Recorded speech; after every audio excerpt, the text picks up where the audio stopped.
ಚಾಚಿ ನಿಧಾನವಾಗಿ ಚಾಚಲಿ. ಎರಡೂ ಕೈಗಳನ್ನು ಪಕ್ಕದಿಂದ ಮೇಲೆ ಚಾಚಿ ಹಸ್ತಗಳನ್ನು ಸೇರಿಸಿ ದೇಹವನ್ನು ಸಂಪೂರ್ಣ ಮೇಲೆ ಚಾಚುತ್ತಾ ಸಮತೋಲನ ಕಾಯ್ದುಕೊಳ್ಳಿ. 3 2 1 0. ರಿಲ್ಯಾಕ್ಸ್. ಕೈಗಳನ್ನು ಪಕ್ಕದಿಂದ ಕೆಳಗಿಳಿಸಿ, ಕಾಲನ್ನು ಕೆಳಗಿಳಿಸಿ. ಈಗ ಇದೇ ರೀತಿ ಎಡಬದಿಯಲ್ಲೂ ಮಾಡೋಣ.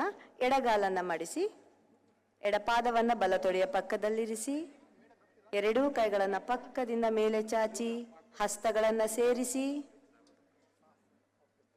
3 2 1 0. ಕೈಗಳನ್ನು ಪಕ್ಕದಿಂದ ಕೆಳಗಿಳಿಸಿ, ಹಾಗೆ ಕಾಲನ್ನು ಕೆಳಗಿಳಿಸಿ. ಇದು ಏಕಾಗ್ರತೆಯನ್ನು ಹೆಚ್ಚಿಸುವಂತಹ ಆಸನ. ಮುಂದನ್ನು ತೆಗೆದುಕೊಳ್ಳಿ. ಹಾಗೆ ಉಸಿರನ್ನು ಬಿಡ್ತಾ ಮುಂದಕ್ಕೆ ಬಾಗಿ, ಸೊಂಟದಿಂದ ಬಾಗಿ, ಸೊಂಟದ ಭಾಗವನ್ನು ಬಾಗಿಸ್ತಾ ಮುಂದೆ ಹಸ್ತಗಳನ್ನು ಪಾದಗಳ ಪಕ್ಕದಲ್ಲಿರಿಸಿ ಹಣೆಯನ್ನ ಮಂಡಿಗೆ ತಾಗಿಸುವ ಪ್ರಯತ್ನ ಮಾಡಿ. 3 ಸಹಜ ಉಸಿರಾಟ ಇರಲಿ. 2 1 0. ಕೈಗಳನ್ನು ಮುಂದೆ ಚಾಚಿ ನಿಧಾನವಾಗಿ ಮೇಲೆ ಚಾಚಿ ಉಸಿರನ್ನು ತೆಗೆದುಕೊಳ್ಳಿ. ಹಾಗೆ ಉಸಿರನ್ನು ಬಿಡ್ತಾ ಮುಂಭಾಗದಿಂದ ಕೆಳಗಿಳಿಸಿ. ಇದು ತಲೆಯ ಭಾಗಕ್ಕೆ ರಕ್ತ ಸಂಚಲನವನ್ನು ಹೆಚ್ಚಿಸುವಂತ ಆಸನ. ಹಾಗೆ ಪಾದಗಳನ್ನು ಸ್ವಲ್ಪ ಅಗಲ ಮಾಡಿ ಡಿಗ್ರಿಗೆ, ಹಾಗೆ ಎಡಪಾದವನ್ನು 45 ಡಿಗ್ರಿಗೆ ತಿರುಗಿಸಿ ಎರಡೂ ಕೈಗಳನ್ನ ಭುಜದ ನೇರಕ್ಕೆ ತನ್ನಿ. ಉಸಿರನ್ನು ತೆಗೆದುಕೊಳ್ಳಿ ದೀರ್ಘವಾಗಿ.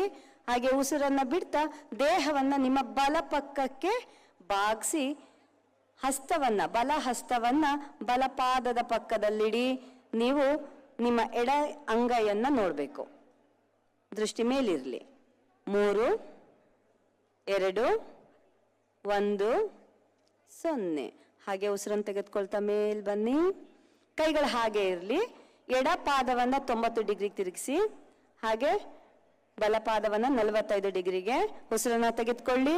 ಉಸಿರನ್ನ ಬಿಡ್ತಾ ಎಡ ಪಕ್ಕಕ್ಕೆ ಬಾಗಿ ಮೇಲೆ ನೋಡಿ, ನಿಮ್ಮ ಬಲ ಹಸ್ತವನ್ನ ನೋಡಿ. 3 2 1 0. ಉಸಿರನ್ನ ತೆಗೆದುಕೊಳ್ಳಿ. ಮೇಲೆ ಬನ್ನಿ. ಕೈಗಳನ್ನ ಕೆಳಗಿಳಿಸಿ. ಹಾಗೆ ಮುಂದೆ ತಿರುಗಿ. ಎಲ್ಲರೂ ಮುಂದೆ ತಿರುಗಿ. ಈಗ ನಿಂತು ಮಾಡುವಂತಹ